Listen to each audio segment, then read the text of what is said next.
నమస్కారం. I dream ప్రేక్షకులకు స్వాగతం. మంత్రం గురించి, ఉపాసన గురించి ఇవాళ మనం పూర్తిగా తెలుసుకుందాం. ఈరోజు మనతో పాటు ఉన్నారు ఓం స్వరూప్ గారు. వారితో మాట్లాడదాం. నమస్కారం అండి. శుభం తల్లి. మంత్రం నిత్యం చదివే వాళ్ళు ఉంటారు. ఇష్ట దైవాన్ని తలుచుకుంటూ ఆ దైవానికి సంబంధించిన మంత్రం చదువుతూ ఉంటారు. ఇంకొందరైతే కష్టానికి, ఇప్పుడు ఆరోగ్యం కోసం ఒక మంత్రం, ఐశ్వర్యం కోసం ఒక మంత్రం, ఉద్యోగం కోసం ఇంకొక మంత్రం, ఇలా చదువుతూ ఉంటారు కదండి. అసలు మంత్రం అనేది ఎలా బలాన్ని అందిస్తుంది? దీని గురించి కొంచెం డీటెయిల్డ్గా చెప్తారా? అంటే ఈ మంత్రం చదవడం వల్ల ఈ కష్టం నుంచి ఎలా బయటపడతాం, దానికి ఏమైనా ఎనర్జీ ఉంటుందా అనేది తెలుసుకోవాలని ఉందండి. ఏం లేదమ్మా, దీంట్లో తెలుసుకోవడం అవసరం కూడాను. ప్రాక్టీసెస్ సాధన చేసే వాళ్ళకి అవసరం. మంత్రము, ఉపాసన, దీక్ష, నిత్య పూజ అనేటువంటివి ఏవైతే ఉన్నాయో, నిత్య పూజలో స్తోత్రాలు చెయ్యొచ్చు, పారాయణాలు చెయ్యొచ్చు, అవి ఇబ్బంది ఉండదు. ధూపం, దీపం, నైవేద్యం ఇవన్నీ నిత్య పూజలో వచ్చేస్తాయి మనకి. ఇక్కడ మంత్రము అంటే గురుముఖత రావాలి. ఏ మంత్రం చదివినా, ఎందుకంటే ఆ గురువు గారికి ఈయనకి ఏ మంత్రం సూట్ అవుతుందో ఆ గురువు గారు గ్రహించగలుగుతారు. ఆ గురువు గారికి శక్తి ఉంటుంది కాబట్టి. ఓకే, గురుముఖత తీసుకోవాలంట, తప్పదది. ఏ బీజాక్షరం ఇవ్వాలో కూడా ఆయనే నిర్ణయిస్తారు. అలాగే మీరు నాకు ఈ భగవంతుడు ఇష్టం చిన్నప్పటి నుంచి అని చెబితే కూడా దానికి సంబంధించింది కూడా గురువు గారు మీకు కృప చేయొచ్చు. మంత్ర దీక్ష తీసుకున్నాక దానికి నియమాలు, నిబంధనలు ఉంటాయి. దాని ప్రకారం చేసుకుంటే తప్పకుండా దాంట్లో లైఫ్ ఎనర్జీ ఎంటర్ అవుతుంది. ఆ మంత్ర దీక్ష వల్ల ప్రాణశక్తి పెరుగుతుంది. అప్పుడు మీకు మంచి జరుగుతుంది, దాంట్లో సందేహం లేదు. వాక్శుద్ధి కూడా పెరుగుతుంది, ఆరోగ్యం ఇస్తుంది. మీరు కొన్ని మీకు తెలియకుండానే అలా ఎదుటి వాళ్ళని చూడడంలో ఆ శక్తి మీలో ఉన్నందుకు కొన్ని విషయాలు అవగతం అవుతాయి. కొన్ని మంచి విషయాలు ఎదుటి వాళ్ళకి చెప్పి ఇలా నడవండి అయ్యా అని చెప్పడానికి కూడా వీలుంటుంది, సలహాలు ఇవ్వగలం. అంత శక్తి కలుగుతుంది. ఆ శక్తి యొక్క మరి ప్రభావము అది బయటికి అనకూడదు. గురువు ముఖత వచ్చినవి కానీ మంత్రాలు, బీజాక్షరాలు బయటికి అనకూడదు. అనేవి కొన్ని ఉంటాయి. వాళ్ళకి వినపడకుండా చదువుతారు. మానసికంగా చదువుకోవాల్సిందే, అనుకోవాల్సిందే. మననేతి మంత్ర. ఎవరైతే మానవులు మననం చేసుకుంటాడో అదే మంత్రంగా మారిపోతుంది.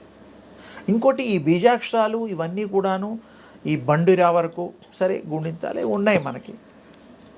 ఈ యొక్క మొట్టమొదలు శివస్వామి, కైలాసపతి, కైలాసనాథుడు, ఆయన డమరుకంలోంచి ఈ శబ్దాలు పుట్టాయనేటువంటిది మనం విన్నాము, అది తెలుసుకున్నాము. డమరుకంలోంచి శబ్దాలు వచ్చాయన్నమాట. అలాగే పార్వతీదేవి కూడా కొన్ని మంత్రోపదేశాలు చేశారు స్వామివారు, శివస్వామి. అది కూడా చరిత్ర ఉన్నది. తర్వాత ఈ యొక్క మానవులకి మంచి జరగడం కోసమే ఈ మంత్రశాస్త్రంలో కొన్ని పూజలు, ఇవన్నీ క్రతువులు మనం చేస్తాం. అంటే మన కర్మని మనం అనుభవించే విషయం, కర్మని అనేటువంటిది కర్మ అనుభవించడం కోసమే ఈ జన్మ తీసుకుంటున్నాం. అది కర్మ అనుభవించకపోతే మళ్ళీ జన్మ ఇంకా తప్పదు.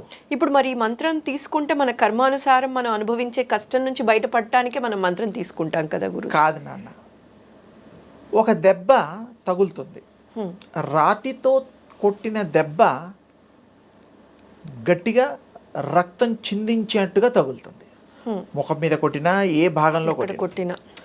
ఈ మంత్ర దీక్ష వల్ల మీకు జరిగే కష్టము, నష్టాలు ఇవన్నీ కూడా పువ్వులతో కొట్టితే ఏం తగులుతాయి?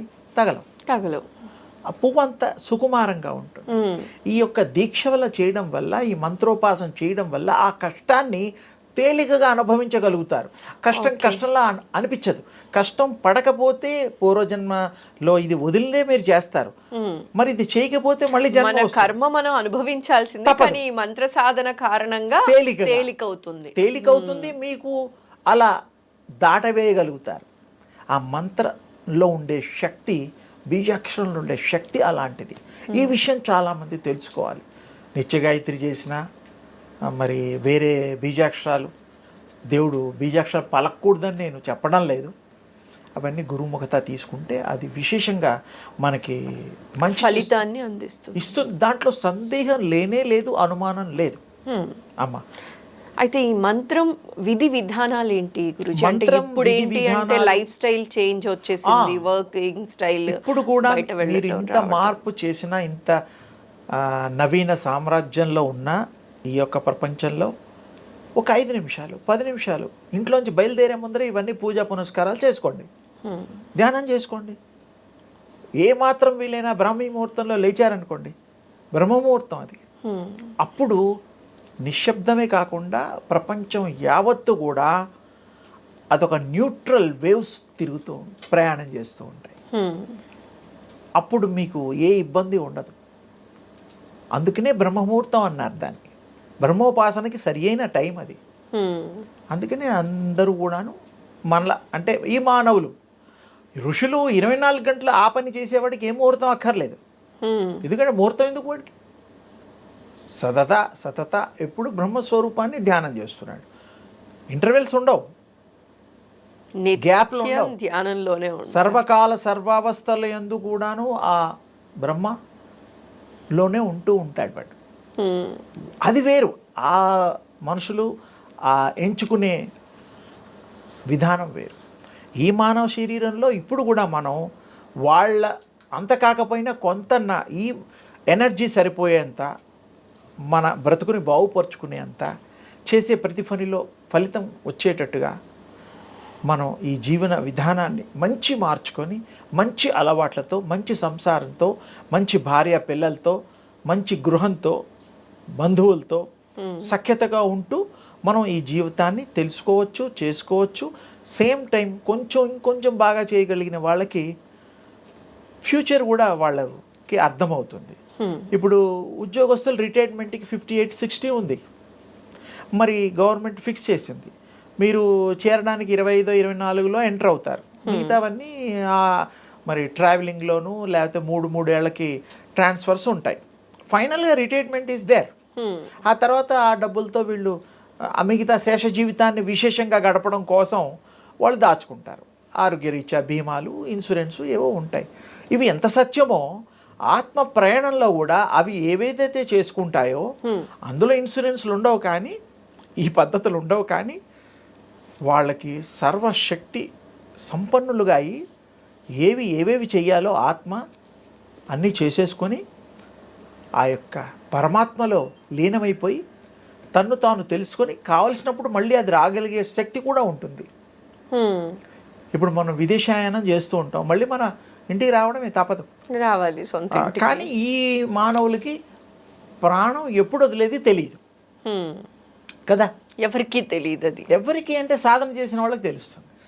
ప్రాణం ఎప్పుడు వెళ్తుందో కూడా తెలుస్తుంది అసలు. 100% అనేది ఒక లెక్క అయితే 101% కూడా చెప్పచ్చు. ఎంతోమంది యోగులకి చెప్పారు, తెలుసు వాళ్ళకి. మీరు ఇప్పుడు అనుకుంటున్న అంటే అరుదుగా ఇలాంటి అరుదుగానే ఉంటాయి. ఆ ప్రాక్టీసెస్ కూడా అర్థే చేశారుగా వాళ్ళు. ఆ యొక్క దైవ మార్గంలో ఉపాసనలో చేసిన వాళ్ళకి అది తెలుస్తుంది పక్కగా. వీరబ్రహ్మేంద్ర స్వామికి తెలుసు కదా, మరి మొన్నటివాడే కదా, లక్షల సంవత్సరాలు కాదు, వేల సంవత్సరాలు కాదు. మరి రాఘవేంద్ర స్వామికి తెలుసు కదా, సత్యం అది.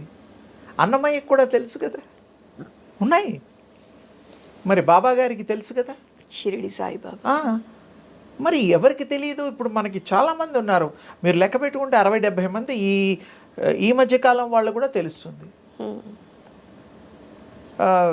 వెంకాంబ అని ఒక అమ్మ ఉంది.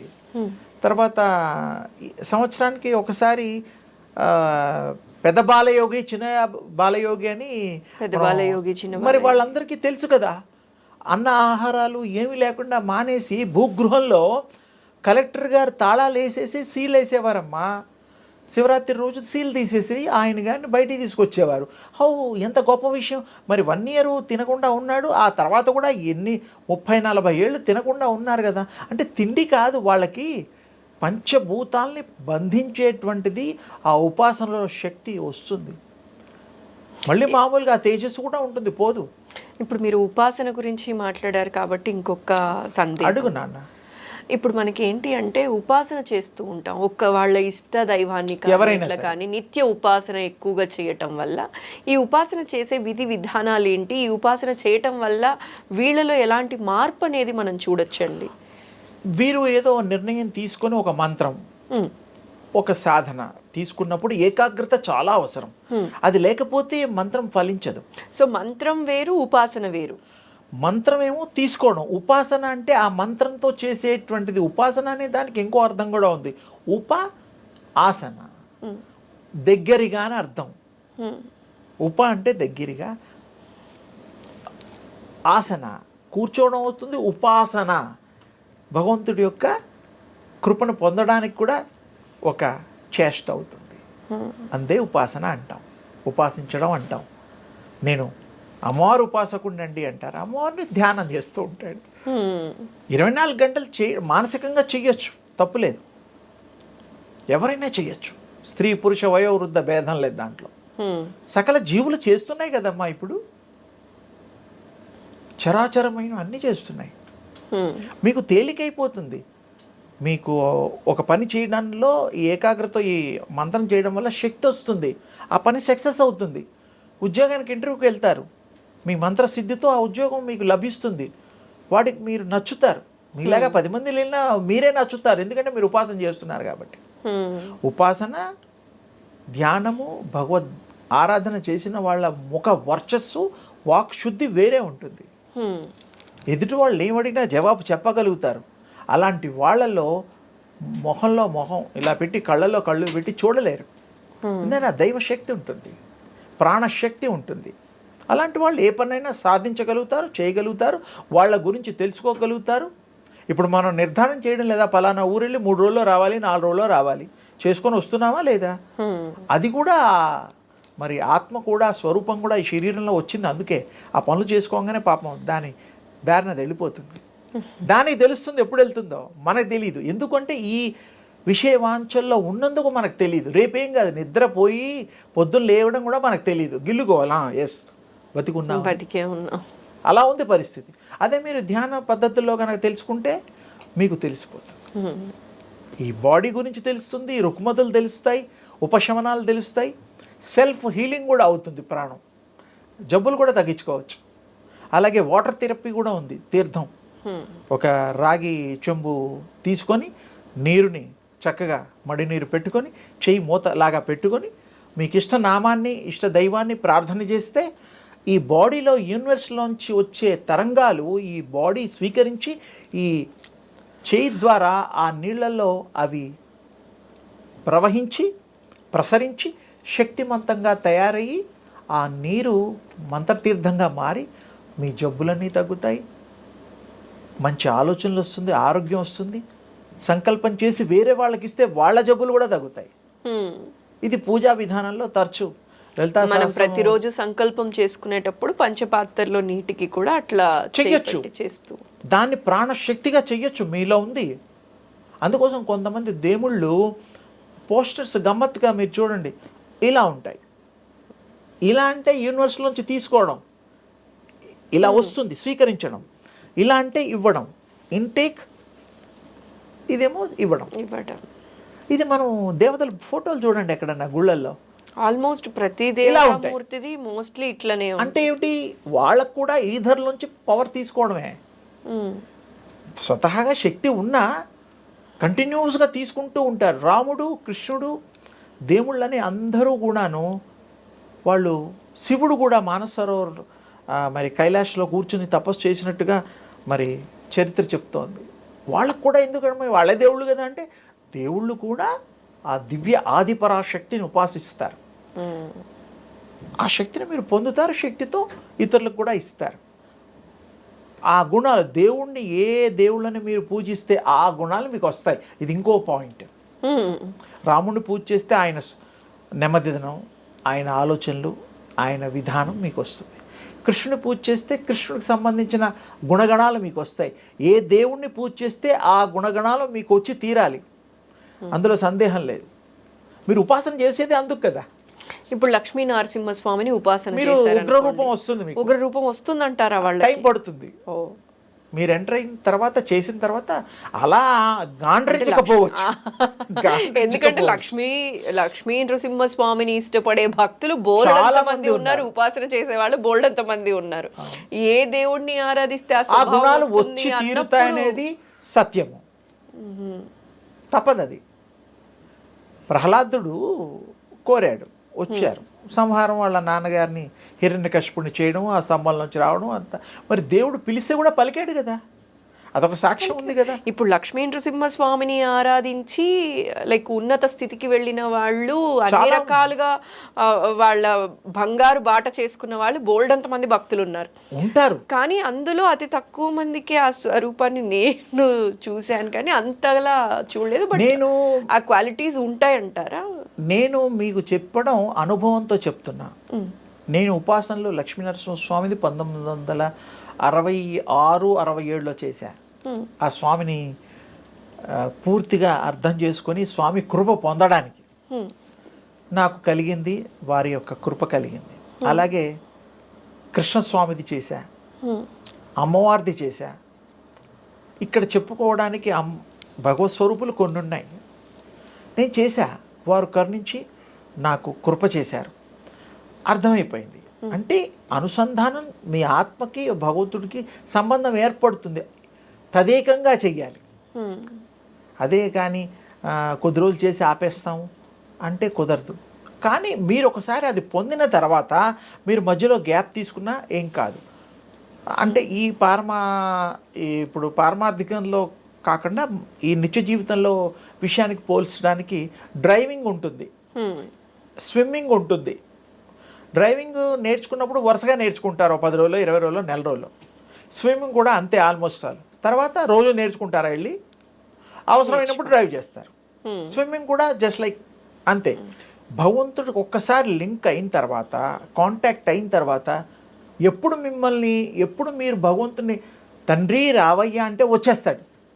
సిరికిని చెప్పడు, భార్యకి కూడా చెప్పకుండా వచ్చేస్తాడు. ఎందుకు వస్తాడంటే అంత ఆత్రుతతో పిలిచాడు కాబట్టి. ఇది చిన్న అదే మీకు అర్థం కావడం కోసం ఉపమానమే, కానీ అది ఇది సంబంధం లా. అందుకని ఏ దేవుడైనా ఎవరు పిలిచినా వస్తారు. పైగా మీరే దేవుళ్ళని ఇందాకే చెప్పా, అహం బ్రహ్మాస్మి అని ఊరికే అనలేదు. మీలో ఉండే దైవత్వాన్ని తెలుసుకోండి, మీరు దివ్య స్వరూపులు కండి, ఆ దివ్య శక్తిని పొందండి. అంతకంటే ఇంకా గొప్ప అదృష్టం ఏముంది? ఇందులో రూపాయి ఖర్చు లేదు, రోజు చేసుకోవచ్చు. రాత్రిపూట చేసుకునే దాంట్లో ఒక సౌఖ్యం ఉంది. కాన్స్టెంట్ రిమెంబరెన్స్ అంటాం మేము. నిద్రపోతూ స్మరణ చేస్తూ పడుకోండి. మీకు తెలియకుండా శరీరం రెస్ట్లో ఉన్న ఆత్మ మాత్రం అది నామం చేస్తూనే ఉంటుంది. మీరు వద్దన్నా కూడా ఈ షట్చక్రాలు నామం చేస్తూనే ఉంటాయి. కొన్ని వేల సార్లు చేస్తాయి రోజు, సహస్రారం వరకు. చాలామందికి అది గమనించారు. అది విడిగా ఉపాసనలని చక్రం, మరి ఆ చక్రం ఈ చక్రం అని విడివిడిగా కూడా చేస్తూ ఉన్నారు. చక్ర సాధన తప్పు లేదు, మీరు వద్దన్నా అవి చేస్తూనే ఉంటాయి. ఇంకా మీరు దాన్ని more force you are getting అంతే, తప్పులేదు. అయితే చాలా వివరంగా తెలియచేశారండి మాకు. ఇదివరకు మంత్ర సాధన, ఉపాసన, ఇట్లాంటి ఇష్టదైవాన్ని ఎలా ఆరాధించాలి, ఇలాంటివన్నీ చాలా కన్ఫ్యూజన్స్ ఉన్నాయి. ఈ కన్ఫ్యూజన్స్ అన్నీ కూడా క్లియర్ అయ్యాయండి. నమస్కారం అమ్మ. శుభం.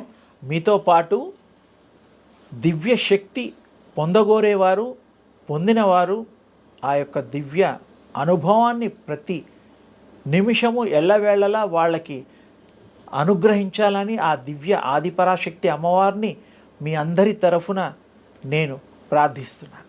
శుభం తల్లి.